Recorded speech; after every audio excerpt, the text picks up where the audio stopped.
Hello everyone. तो आज क्या हुआ था कि वीडियो बनाने का मन ही नहीं किया था, क्योंकि खाना खा लो ना उसके दूसरे दिन कुछ करने का मन नहीं करता है।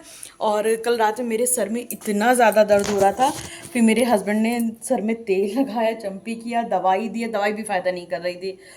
तो हम इनसे कह रहे थे अरे यार हमें ब्लॉग बनाना पड़ता, मेरे सर में तेल मत लगाओ भी तो धुले, लेकिन बोले नहीं लगाओ, कुछ ज़्यादा ही दर्द हो रहा था। इस तरह से नहीं तक तक आके दर्द कर, तो वो हो रहा था दर्द। अब ठीक है, आज सुबह से फिर ठीक हो गया था, जब चाय पी ना तब ठीक हो गया था।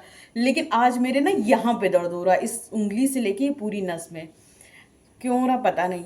तो अभी जा रहे हैं अपने हस्बैंड के लिए टमाटर का सूप बनाने के लिए। टमाटर उबल गए, बस फटाफट से सूप बना दें।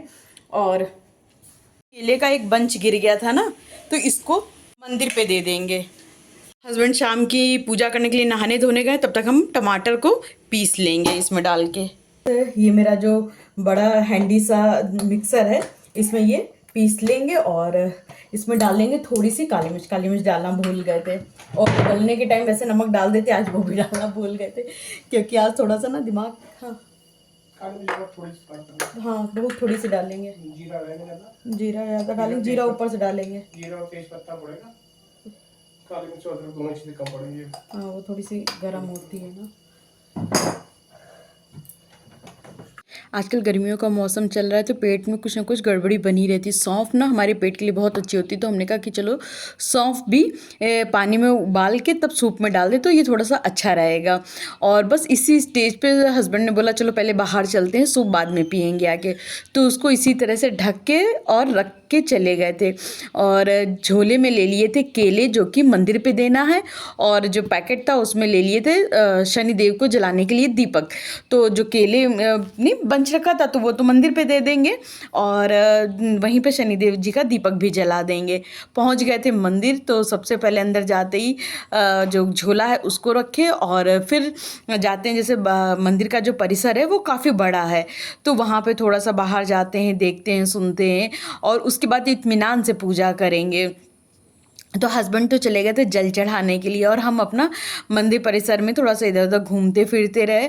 और फिर उसके बाद हस्बैंड ना भूल से चप्पल जो है अपनी मंदिर के सामने ही रख दिए थे, तो उसको किनारे किए। कहते हैं कि जब भी पूजा करो या मंदिर जाओ या अपने घर के भी सामने एकदम स्लीपर नहीं उतारनी चाहिए, क्योंकि जो भगवान जी आते जाते हैं तो स्लीपर जहाँ मिल जाएगी तो वो अंदर आएंगे ही क्यों। इसलिए अपने घर पे भी याद रखें कि एकदम डेहरी पे स्लीपर अपनी ना उतारें। फिर उसके बाद जो बंच लेके आए थे, तो वो हस्बैंड बोले धुल देते हैं, क्योंकि ना अंदर बंच के अंदर थोड़े थोड़े ना केले सड़ गए थे।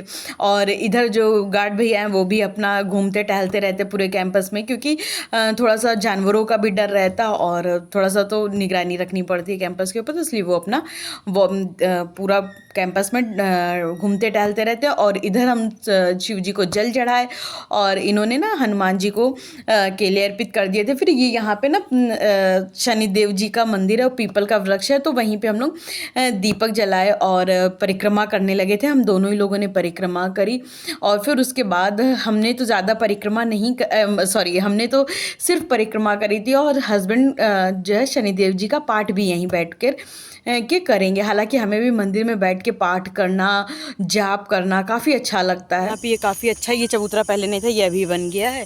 और अभी यहाँ पे ना मूर्ति स्थापित करानी, मूर्ति थी स्थापित मगर वो खंडित हो गई थी, तो हटा दी गई है। और हस्बैंड अभी यहाँ पे स्रोत पढ़ेंगे बैठ के। हाँ,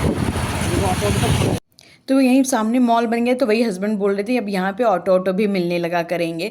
हालांकि हम ऑटो से जाते कभी नहीं हैं, क्योंकि मेरे हस्बैंड ऑटो से कहीं जाने ही नहीं देते हैं।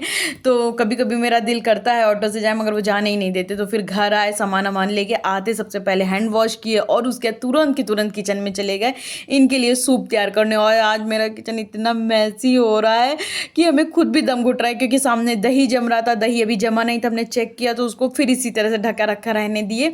और भगवान जी के बर्तन भी रखे थे धुलने के लिए। लेकिन आज मेरा व्रत का दूसरा दिन है, व्रत वाले दिन इतना नहीं खाला हमने, उस दिन सारे काम किए, जबकि हमें इतनी प्यास लग रही थी। और दूसरे दिन जब से खाना खाए, हमने व्लॉग भी शूट नहीं किया था, बस बैठे रहे। और ये देखिए हमने इतना बढ़िया, उसके बाद मेरे हस्बैंड ने कहा सूप को ना थुपका में कन्वर्ट कर दो, तो हमने थुपका बना दिया, क्योंकि वो सूप का जो बनता है ग्रेवी ना, वही ग्रेवी थुपके की होती है। तो फिर थोड़ा सा और सही करना पड़ता है। उसके बाद अपने हस्बैंड के लिए थुपका बनाया, और हस्बैंड को इतना अच्छा लगा थुपका। थुपका बोल रहे थे, बिल्कुल बाजार से भी ज़्यादा अच्छा, बिल्कुल ऑथेंटिक थुपका तुमने बनाया है। तो हमें खुशी हुई कि चलो फर्स्ट टाइम बनाया और उनको थुपका अच्छा लगा, मेरे हाथ का बना हुआ। यहाँ पे उत्तराखंड में ना थुपका का बहुत ज़्यादा चलन है। फिर उसके बाद मूंग की दाल चढ़ा दी थी। आजकल मेरे हस्बैंड सिर्फ मूंग की दाल खा रहे हैं, बोलते हैं अरहर की दाल तुम अपने लिए बना लो, हम कहते हैं नहीं हम भी तो मूंग की दाल खा लेंगे।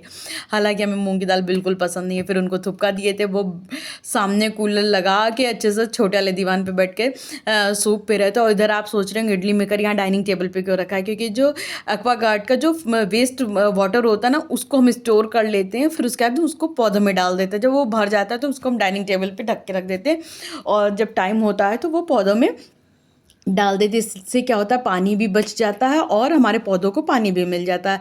फिर किचन में जो थोड़ी बहुत चीज़ें फैलाई थी उसको हमने सही से सेट किया, क्योंकि आप लोगों को तो पता ही है मेरा ना ज़्यादा मैसी जगह में काम करने का बिल्कुल भी मन नहीं करता। और ऑयल लाए थे और उसको अभी भी हमने ऑयल डिस्पेंसर में ट्रांसफ़र नहीं कर पाए, उसको भी कर देंगे।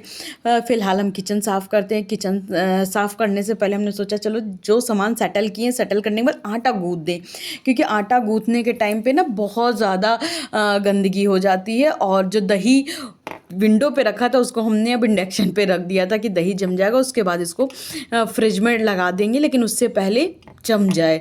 इसीलिए हम ना दही मेकर में बनाते। मेरे हस्बैंड बोल रहे थे अब तो गर्मी है, अब क्यों दही मेकर में बना रही हूँ, लेकिन यार ये देहरादून है, यहाँ दही मेकर में भी दही नहीं जमता है, क्योंकि उतनी गर्मी नहीं लग रही। और अब हम लोग इतना देहरादून में रहते रहते थोड़ी भी गर्मी होती है तो हम लोग विचलित हो जाते हैं। खैर सारा काम हो चुका था, आटा भी लग चुका था। आटा लगने के बाद हमने किचन को साफ़ किया और किचन मेरा साफ़ सुथरा हो गया था। मैं इतना अच्छा लग रहा था, मतलब लग रहा था कि हाँ आप किचन में काम करने वाला है।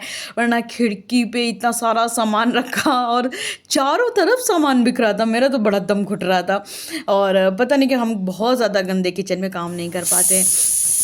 फिर इधर सीटी भी आ गई थी, दाल पक चुकी थी। हमने फटाफट से दाल को भी बंद किया और दाल में लगाना था अब तड़का।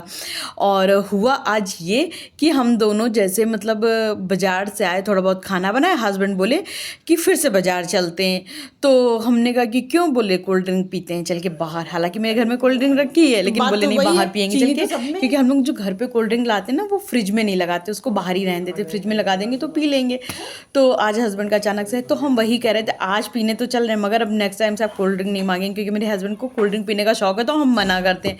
तो हस्बैंड बोले कि ठीक है तुम मना कर रहे हो तो रहने देते हैं, लेकिन हस्बैंड बोले चलो चलते हैं, घूम के ही आ जाएंगे। तो हमने कहा अच्छा चलो चलते, क्योंकि घूमने का शौक हमें भी है और इनको भी है। तो हम दोनों की सवारी निकल चुकी थी बाहर के लिए। खूब लंबा राउंड मारे और लंबा राउंड लगा के हम लोग घर आ गए थे। लेके आए थे रवा, क्योंकि मेरे घर में रवा ख़त्म हो चुका था, अभी गेस्ट आए थे, हमने खूब सारी वैरायटी बनाई थी तो उसमें रवा खूब खर्च हुआ है। और उसके बाद बनाने वाले थे इडली और दोनों लोग कोल्ड ड्रिंक लेके आए तो उसको एंजॉय करेंगे। आगे व्लॉग शूट करने का बिल्कुल भी दिल नहीं किया गाइज़।